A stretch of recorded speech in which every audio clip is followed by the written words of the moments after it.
ऐसे किसका निर्माण होगा? स्पोरोजिनस टिश्यू किसका निर्माण होगा? स्पोरोजिनस टिश्यू का निर्माण करेंगे। टिश्यू ये भी 2n है। फिर उसके बाद में होगा क्या? उसके बाद में स्पोरोजिनस मदर सेल, स्पोरोजिनस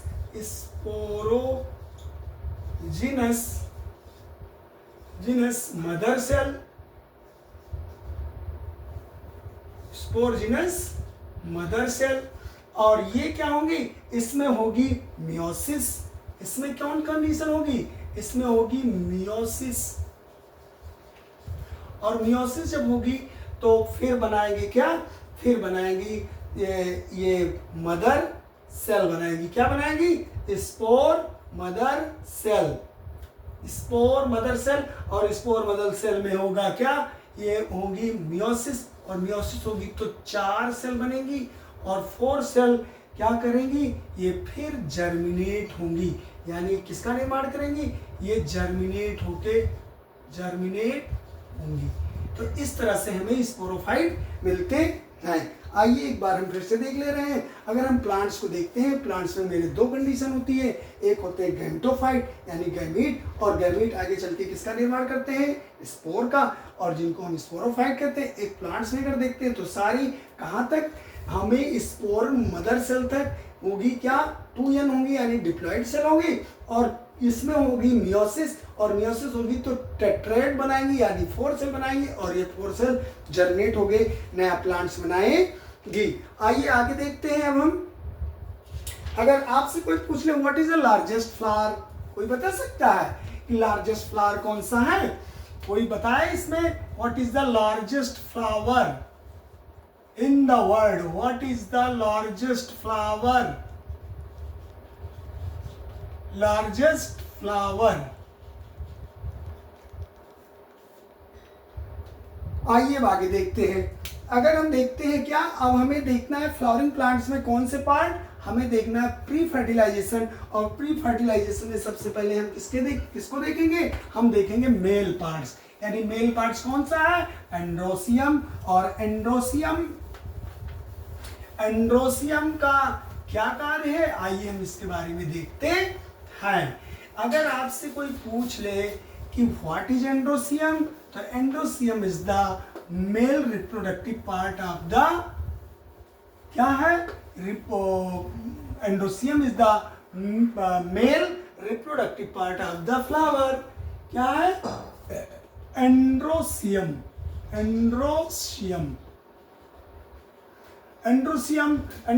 किससे मिलकर किसका ग्रुप है? तो ये स्टामेन का ग्रुप है। और स्टामेन आगे चल के इसमें क्या बनेंगे? इसमें बनेंगे माइक्रोस्पोरोफिल या माइक्रोस्पोरफाइट सेल। क्या बनाएंगी? माइक्रोस्पोरोफिल। डन। अब आगे देखते हैं इसका क्या रोल है। तो ये भैया it is the part of sporophyll. It is the part of sporophyll. Second इसमें क्या होगा? ये क्या है? It is the male part. It is the male part of the flower.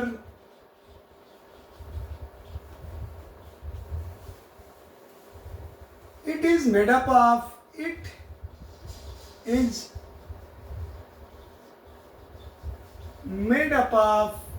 stamen. ये किससे मिलकर बना हुआ है? ये स्टामेन से मिलकर बना हुआ है। अब आइए हम जो अभी हम स्ट्रक्चर बनाए थे उसमें हम एंथर को निकाल के ला रहे हैं, यानी मेल पार्ट को निकाल के ला रहे हैं। मान लीजिए यह है थैलमस। क्या है? यह है फ्लावर का थैलमस भाग, और थैलमस से निकले थे एंथर। यहां पे क्या है? यहां पे होगी ओवरी। क्या होगी? यानी फीमेल पार्ट होंगे।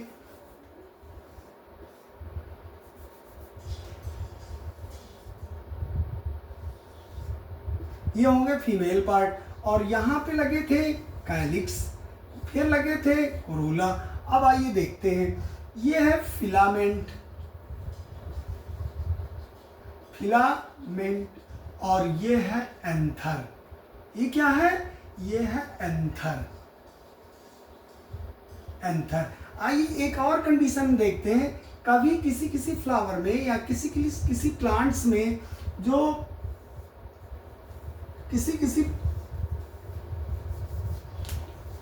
किसी पौधों में जो हमारे एंथर होते हैं, यानी मेल पार्ट जो होता है, ये यानी किससे, थैलमस से ना होके किससे कनेक्ट रहते हैं? ये जुड़े होते हैं किससे? ये जुड़े होते हैं किससे? कोरोला से। तो अगर ये मान लीजिए ये थैलमस से ना जुड़ के कहाँ से जुड़े हैं? अगर ये किससे जुड़े हैं? ये कोरोला से जुड़े हैं, तो दिस कंडीशन इज कॉल्ड एपीपिटैलस। इस कंडीशन को हम क्या कहेंगे? एपीपिटैलस कंडीशन कहेंगे। अच्छा, व्हाट इज द, एक सबका फंक्शन देख ले रहे हैं। अगर आपसे पूछ ले कोई पूछ ले कि व्हाट इज द वर्क या what is the function of किसका? कोरोला का। तो it is the colourful part of the plant flower. ये क्या है? It is the colourful part. कौन सा पार्ट है ये? Colourful part of the flower, they attractive insect and help in pollination। क्या करते हैं? they attractive, क्या करते हैं? they attractive insect and help in pollination। ये पॉलिनेशन में मदद करते हैं। अगर कैलिक्स देख लिया जाए तो ये फर्स्ट होल है, और ये फर्स्ट होल है, ये प्रोटेक्टिव है। क्या करता है? ये प्रोटेक्टिव पार्ट है, protective part of the flower है। क्या है ये फ्लावर का? ये प्रोटेक्टिव पार्ट है। फर्स्ट होल है, ये सेकंड है, और ये थर्ड है, यानी हमारा जो एंडोसियम, ये थर्ड पार्ट है, और फोर्थ पार्ट हमारा क्या है फ्लावर का? फोर्थ पार्ट है, यानी फीमेल यानी गायनोसियम। अब आगे देखते हैं। और जो ये हमारा क्या नाम है, जो एंथर और ये फिलामेंट, ये जो जहाँ से ये किससे कनेक्ट है? थैलमस से। तो जहाँ से थैलमस से कनेक्ट है, उस कंडीशन को हम कहते हैं क्या कहते हैं? Proximal ends. क्या है? किससे कनेक्ट है? Proximal ends. इसको हम क्या कहेंगे? प्रॉक्सिमल इंड्स कहेंगे। और जहां एंथर से फिलामेंट कनेक्ट है, उसे कहेंगे डिस्टेल इंड। क्या कहेंगे? डिस्टेल इंड्स कहेंगे। इतनी बात समझ में आ गई? अगर हम देखते हैं एंडोसियम, तो एंडोसियम क्या है? Male part of the flower है, और ये किसका पार्ट है? स्पोरोफिल का पार्ट है। और ये किससे इसका निर्माण होता है? स्टामेन से निर्माण होता है। और हम ये जानेंगे कि एंथर जहां से फिलामेंट से कनेक्ट होते हैं, उसे कहते हैं हम प्रॉक्सिमल एंड, और जहां फिलामेंट और एंथर कनेक्ट होते हैं, उसे हम कहते हैं डिस्टेल। अब आइए आगे हम देखते हैं। अब हम एंथर का करेंगे सेक्शन और जानेंगे एंथर के बारे में। अच्छा, ये आपसे कोई पूछ ले कि flower is the modification of, flower किसका मॉडिफिकेशन है? कोई बता सकता है फ्लावर किसका मॉडिफिकेशन है? तो flower is the modification of या मॉडिफाइड ऑफ किसका है?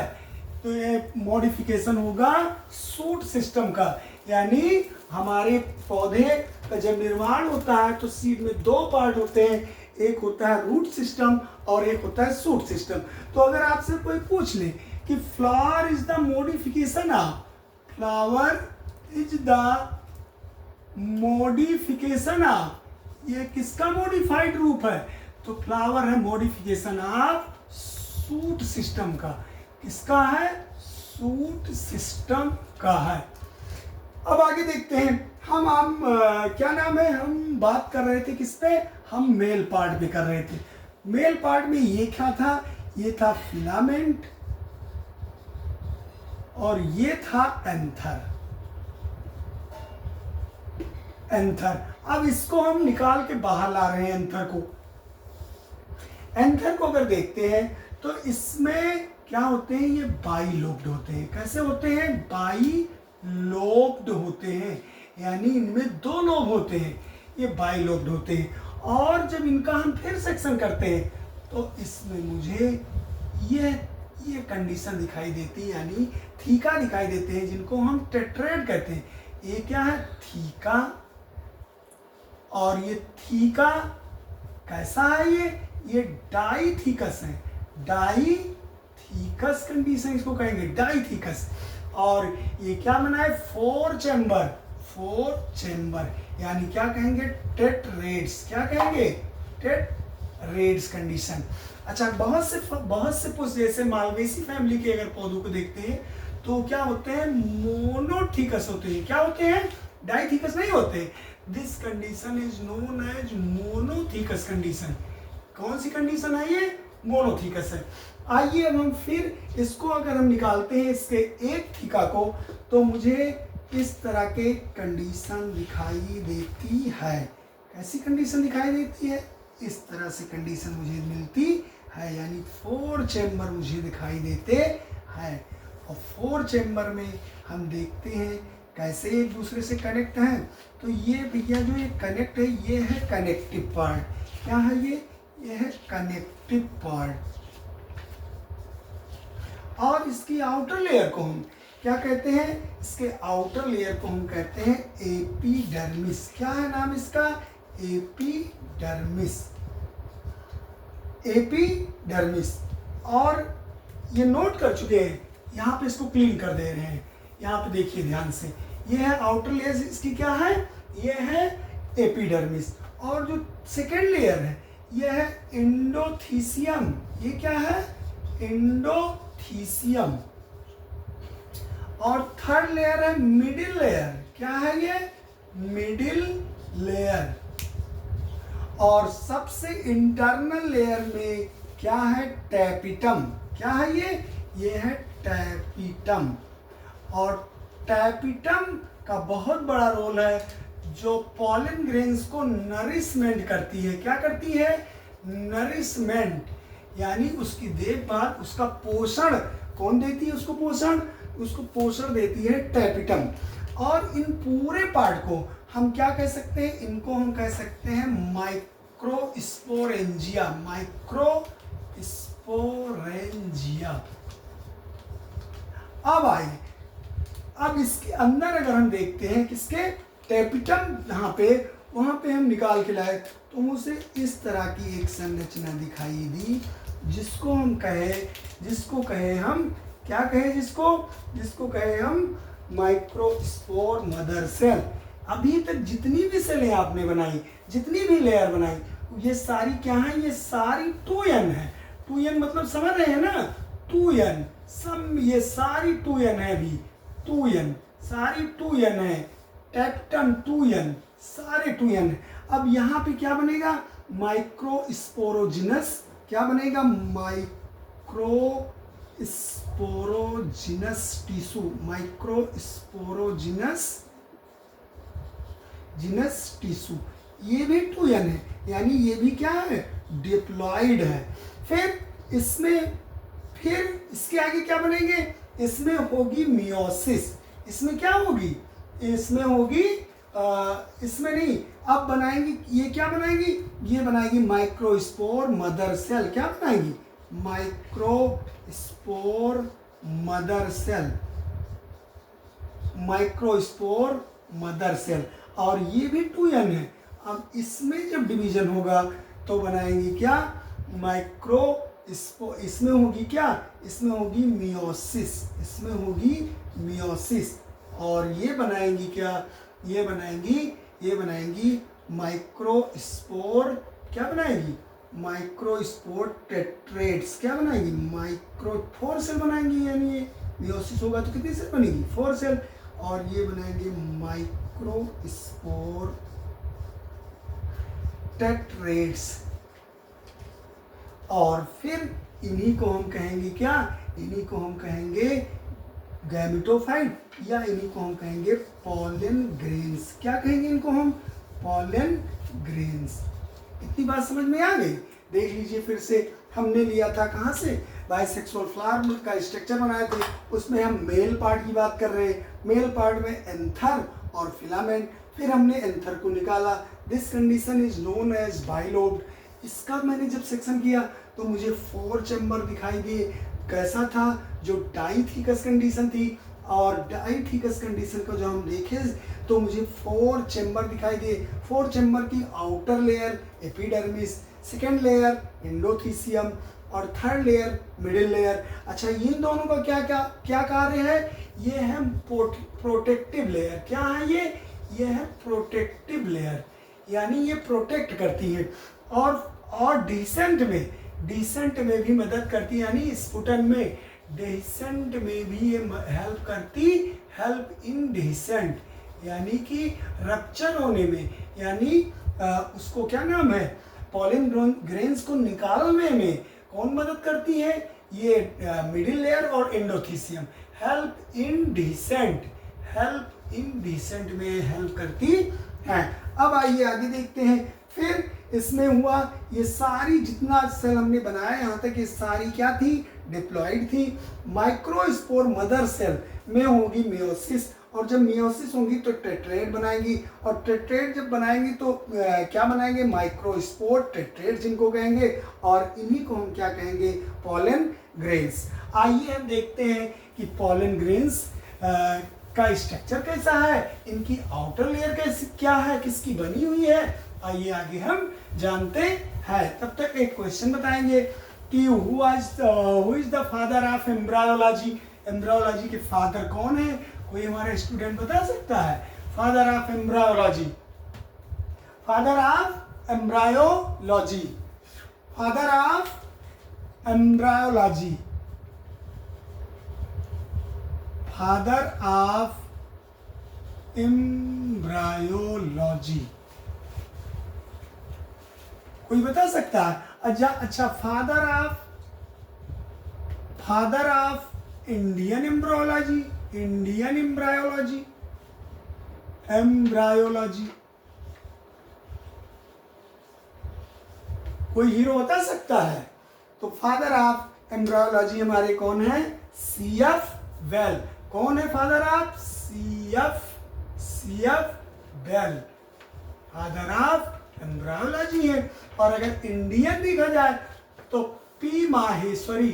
कौन है? पंचानन माहेश्वरी, पंचानन माहेश्वरी साहब है, जिनको father of plant embryology, father of plant embryology, ये इंडियन थे। और पंचानन माहेश्वरी साहब कौन है? ये फादर ऑफ प्लांट एम्ब्रायोलॉजी हैं। आइए हम देखते हैं क्या हमें क्या मिल गया था? माइक्रोस्पोर यानी टेट्रेड्स मिल गए थे, और टेट्रेड्स को हम क्या कहते? हम इसको कहते पॉलन ग्रेन्स। क्या कहते? Pollen grains. अब इसमें देखते हैं, इसमें 2 लेयर है। कौन कौन सी? 2 लेयर हैं। आउटर लेयर को हम कहे हैं, क्या कहते हैं? एक्जाइन। क्या है? एक्जाइन। और जो अंदर की लेयर है, इनर लेयर है, उसको हम कहते हैं इंटाइन। अच्छा, exine layer is made up of sporo, क्या है? स्पोरोपोलेनिन। क्या है?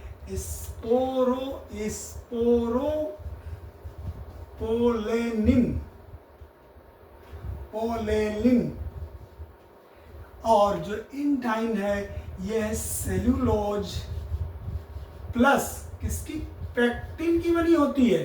किसकी बनी होती है? पेक्टिन की बनी होती है। और स्पोरोपोलेनिन ये इतना बहुत ज़्यादा हार्ड होते हैं, यानी ये क्या होते हैं? मोस्ट रेसिस्टेंट होते हैं, यानी ये इतना ज़्यादा कठोर होते हैं, रेसिस्टेंट होते हैं। किसके प्रति? ये गर्मी, ठंडी, वर्षा और यानी एसिड के प्रति। ये कहा जाता है कि लगभग ये 100 ईयर तक क्या होते हैं? 100 ईयर तक नॉन बायोडिग्रेडेबल रह सकते हैं, यानी ये बायोडिग्रेडेबल नहीं होते हैं, इसलिए इनका यूज फॉसिल्स में भी होता है। और जो सेलुलोज यानी सेलुलोज और पेक्टिन का क्या बना होता है, ये बना होता है हमारा एंजाइम। आगे देखते हैं हम, अगर इनकी साइज की बात किया जाए, इसमें दो सेल होती हैं, एक यहाँ पे और एक यहाँ पे, ये होती है वेजिटेटिव सेल। कौन सी होती है, वेजिटेटिव सेल होती है। और ये कौन सी सेल होती है, ये होती है जर्मिनेटिव सेल। कौन सी होती है, जर्मिनेटिव सेल होती, जर्मिनेटिव सेल होती है। आगे और आगे देखते हैं, स्पोरोपोलेनिन जान गए ना। अगर हम इनका क्या नाम है, अगर हम इनकी साइज देखते हैं तो साइज इनकी होती 25 to 50 मिली माइक्रोन। और अगर इनका शेप देखते हैं तो शेप इनमें वैरायटी यानी बहुत टाइप की, यानी वैरायटी, मेनी वैरायटीज आर, यानी बहुत सी वैरायटियों में इनकी साइज होती है। अब आगे देखते हैं कि पॉलन ग्रेन्स का यूज क्या है। What is the use of pollen grains, use of pollen grains, pollen grains यानी क्या है, pollen grains applied biology, pollen grains applied biology में कहाँ कहाँ इसका यूज है, क्या ये हमारे लिए फायदेमंद है, ये हार्मफुल है, या क्या नाम है, ये यूजफुल है। देखिए हम देखते हैं सबसे पहले हार्मफुल इफेक्ट इनका क्या है, तो ये एलर्जी काज करते हैं। इनके जो होते हैं, जो पॉलन ग्रेन्स होते हैं, कैन प्रोड्यूस, क्या करते हैं, एलर्जी कैन ये प्रोड्यूस करते हैं, और जिससे ढेर सारी बीमारियां हमारे बॉडी में हो जाती है। दूसरा यूज कहाँ है इनका, ये क्या होते हैं, माइक्रोस्कोपिक होते हैं, यानी 25 से 50 मिली माइक्रोन तक होते हैं। अगला टिस क्या करते हैं, इन्फ्लामेशन काज करते हैं, टिस इन्फ्लामेशन, इन्फ्लामेशन, इन्फ्लामेशन मतलब समझ रहे हैं, इन्फ्लामेशन मतलब सूजन आ जाना, या कहीं चोट लगने पे गर्म हो जाना, टेम्परेचर बढ़ जाना, इन्फ्लामेशन मतलब इन्फ्लामेशन काज हो जाना। फिर ये डर्माइटिस काज करते हैं, डर्माइटिस, डर्माइटिस काज करते हैं। और ब्रोंकाइटिस, ब्रोंकाइटिस सब लोग जानते होंगे, ब्रोंकाइटिस यानी जो हमारी लंग्स की डिजीज है, और जिसको हम अस्थमा कहते हैं, क्या कहते हैं, अस्थमा कहते हैं। और इनका यूज किस में है, इनसे पॉलन ग्रेन से दो टाइप के क्या बनाए जाते हैं, एक तो पॉलन टेबलेट बनाया जाता है पॉलन ग्रेन से, पॉलन ग्रेन्स क्या बनाए जाते हैं, इनसे दो टाइप के, एक तो भैया टेबलेट तैयार किए जाते हैं, पॉलन टेबलेट जिनको कहते हैं, पॉलन टेबलेट्स, और क्या बनाया जाता है, पॉलन सिरप तैयार किया जाता है इनसे, सिरप, जिसका यूज कौन करते हैं, एथलीट करते हैं, एथलीट करते हैं।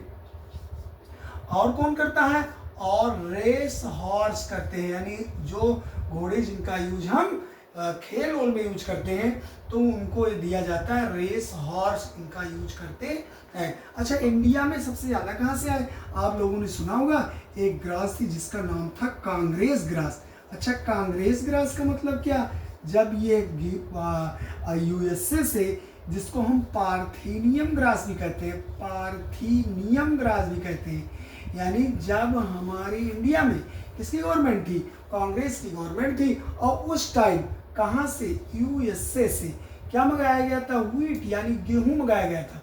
तो गेहूं के साथ क्या आ गई थी, अनवांटेड प्लांट आ गए थे, जिनको हम पार्थेनियम ग्रास कहते हैं। और इनके पॉलन ग्रेन्स इतना लाइट थे, इतने हल्के थे कि इनके पॉलन ग्रेन्स हवा में मूव करते थे।